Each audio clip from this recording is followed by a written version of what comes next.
Mən də müzakirəyə çıxarılan birinci oxunuşda olacaq qanun layihəsini dəstəkləməklə birlikdə həm də daha əvvəldə dilə gətirdiyimiz satın almalar haqqında qanunla əlaqədar bəzi məsələləri birinci oxunuşun tələblərinə uyğun bir şəkildə dilə gətirmək istəyirəm.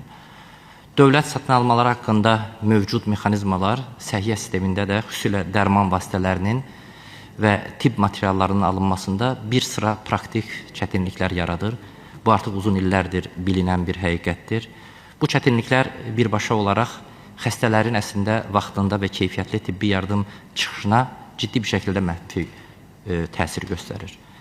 Sadəcə məntiq olaraq bir diqqətə, bir məqamı çatdırmaq istəyirəm ki, son 4 il içərisində dövlətimizin rəhbəri tərəfindən ortaya qoyulmuş siyasətə uyğun bir şəkildə aparılan səhiyyə islahatları ilə birlikdə Azərbaycan səhiyyə büdcəsi 4 il əvvəlki ilə müqayisədə 4 dəfə, yəni 400% artıb, 800 milyondan 3,5 milyarda gəlib çatıb.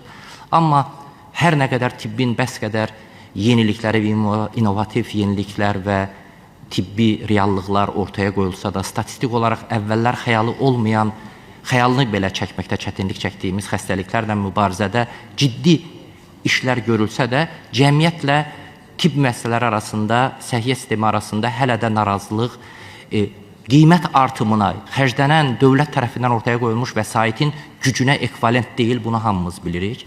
Burada əslində hər birimiz düşünməliyik ki, problem hardadır?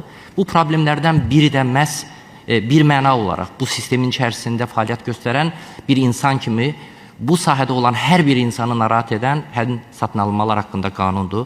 Əlbəttə ki, bu qanunun lazım olmadığından biz bəhs etmirik. Sadəcə, qanunun bəzi hissələri var ki, bir mənalı olaraq səhiyyə sektorunda ciddi problemlər yaradır. İnanın ki, bu kiçik bir problemlər olsaydı bu dilə gətirilməzdi. Birinci, qiymət meyarına üstünlük təşkil edən bir hadisə olduğuna görə tenderlərdə ən aşağı qiymət meyarı çox vaxt keyfiyyət, klinik effektivlik və uzun müddətli nəticələr hesabına üstün tutulur. Nəticədə tibbi praktikada istifadəsi məhdud, bəzən isə əlavə risklər yaradan məhsullar seçmək məcburiyyətində qalırıq. Siz deyə bilərsiniz ki, bir dənə, 2 dənə dərmanla nə olacaq ki? Deyil. İnanın, dövlət strukturları bir il içərisində 10 minlərcə tək bir albüminin sifarişini verdiyi zaman sadəcə o sahə içərisində olan insan bilir ki, hansı ölkədən gələn albümünə bağlı şok hadisələri ortaya qoyulub, amma biz bunu sübut edə bilmirik və onun istifadəsinin gətirə biləcəyi xəstəxanalar üçün sıxıntını bəzən mali qurumlara çatdırmaq mümkün olmur. Bu əslində sadəcə ölkəmiz üçün deyil, dünyanın hər yerində bu belə idi. Ona görə də tibbin xüsusiyyətlərini və spesifikliyini nəzərə alaraq xüsusən satın almalar haqqında qanunda bu sahə üzrə xüsusi rahatlamalar və bəzi xüsusi yanaşmalara ehtiyac olub və bunu Türkiyə qardaş Türkiyə olmaqla yanaşı Avropanın bütün ölkələri tətbiq edir. Eləcə də təcili tibbi ehtiyaclara çevik cavabın mümkün olmaması kimi problemlərdən danışmışdıq. Klinik alternativlərin məhdudlaşdırılması, təchizatın davamlılığını gətirən problemlərdə problem yaradır.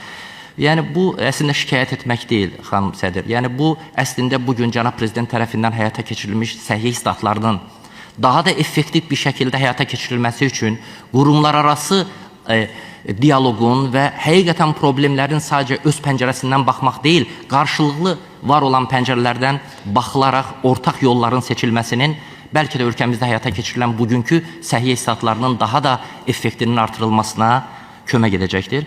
Bu baxımdan dövlət satın almaları haqqında qanun layihəsinin müzakirəsi zamanı da səhiyyə sektorunda spesifik xüsusiyyətlərinin nəzərə alınmasını, keyfiyyət və klinik fayda meyarlarının gücləndirilməsi, eləcə də təcili və həyati vacib tibbi ehtiyaclar üçün daha çevik mexanizmlərin yaradılmasının olduqca vacib olduğunu dilə gətirməklə birlikdə bir daha bütün millət vəkillərimi var olan qanun layihəsinin birinci oxunuşda dəstəkləməyə çağırıram.